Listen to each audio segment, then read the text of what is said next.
Star জলসার Bengal topper ধারাবাহিক কথা।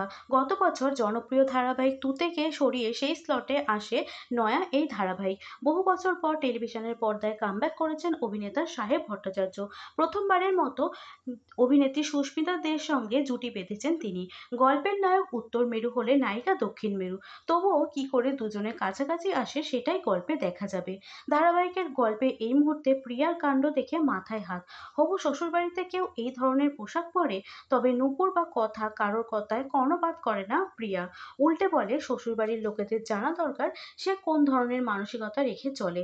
কথা বুঝতে পারে প্রিয়া বিয়ে করতে চায় না, হয়তো কেরিয়ারের কথা ভেবে এখনই বৈবাহিক সম্পর্কে নিজেকে বেঁধে ফেলতে চাইছে না সে। নূপুর বলে এখনকার দিনের মেয়েরা বিয়ের কথা শুনলেই নাক কুঁচকায়, তবে জীবনের সকলের একটা সময় থিতু হয়ে হয়। এদিকে প্রিয়ার ফোনে বারবার এস নামের কেউ একজন ফোন করে চলেছে। কে এই এস?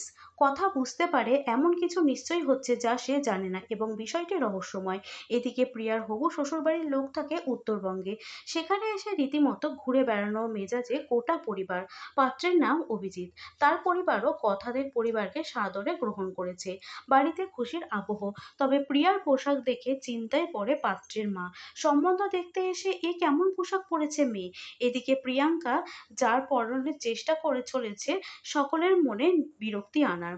সবাই যেন তাকে উচ্ছৃঙ্খল ভেবে সম্পর্ক ভেঙে দেয়। তবে সব প্ল্যান এক এক করে ভেস্তে যাচ্ছে তার। অভি ছেলেটি প্রথম থেকেই দেখাতেই প্রিয়ার সত্যতাকে বাহবা দেয়।